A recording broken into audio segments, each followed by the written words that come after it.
Apple, like Tesla, has a cult-like following. Apple may soon join Tesla in the EV auto sector. Recently, Apple threw its hat into the ring when it announced its intention to move forward with developing self-driving car technology. It should be noted that when a company with the market cap of Apple and a great deal of money decides to move into the auto industry, it can buy all or most of a struggling automaker. This would give them an instant production capacity. This means Apple can rapidly jump into the EV market. According to Reuters, Apple is targeting 2024 to produce a passenger vehicle. Make no mistake, this has the potential to derail Elon Musk's plan for Tesla to put out 1 million robotaxis.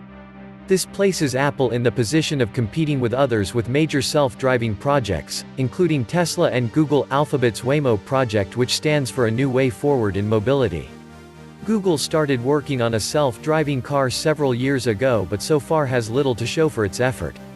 Apple seems very interested in pushing its way into this sector of the economy.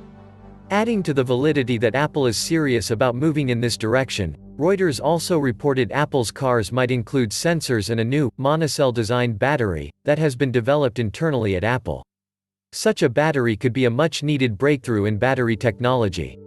The lack of better batteries is one of the biggest problems currently facing the EV industry.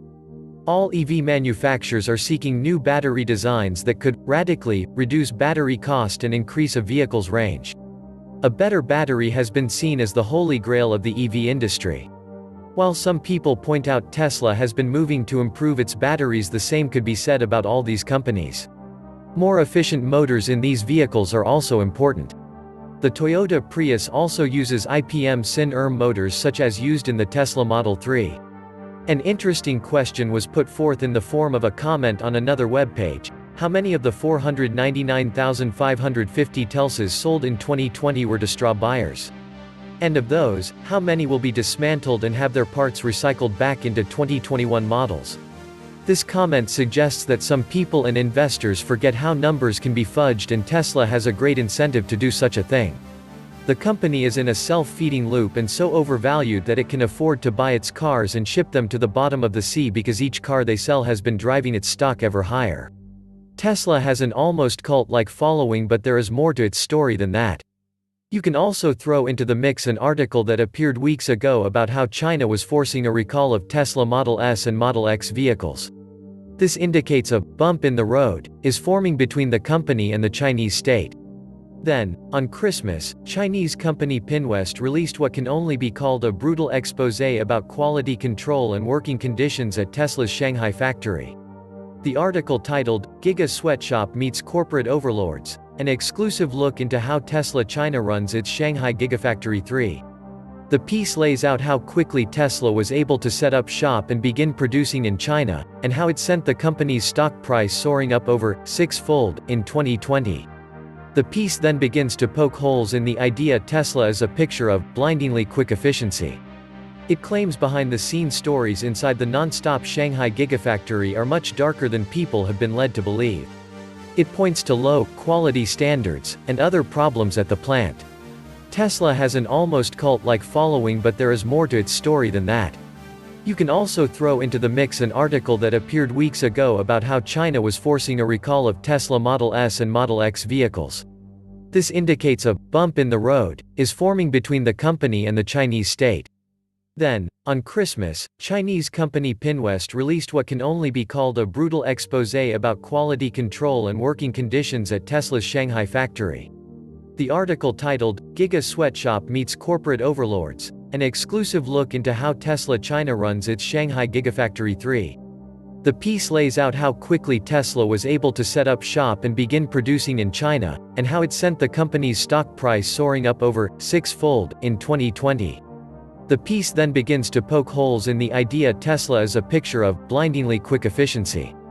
It claims behind-the-scenes stories inside the non-stop Shanghai Gigafactory are much darker than people have been led to believe. It points to low-quality standards and other problems at the plant. This chart paints a far brighter picture for Tesla, but several factors skew its accuracy of predicting future sales. These include Tesla's factory opening, which has now been topped off by some of the bad press in China.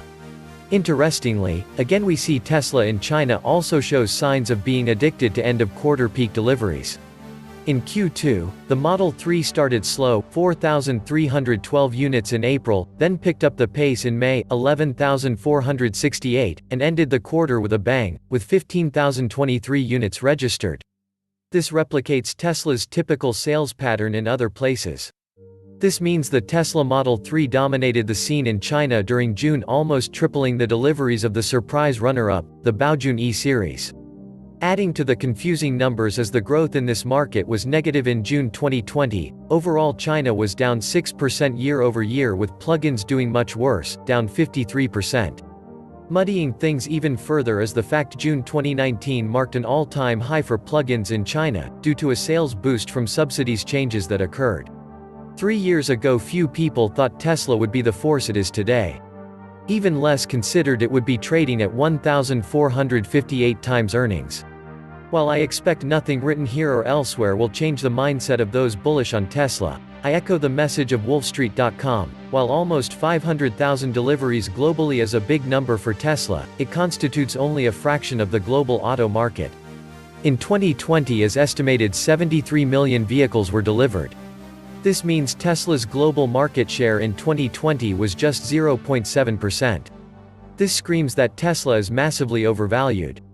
It may be difficult for those caught in all the EV euphoria to remember the gasoline engine is not dead and not everyone desires a vehicle that is self-driving. Still, it is difficult to deny that Tesla has astounded investors and is the talk of the markets. With a market cap of $669 billion, Tesla's market cap is larger than the combined total market cap of Toyota and Lexus, Volkswagen, VW, Audi, Porsche, and many other brands Daimler, GM, BMW, Honda, Ford, and Fiat Chrysler. Each one of these companies manufactures far more vehicles than Tesla.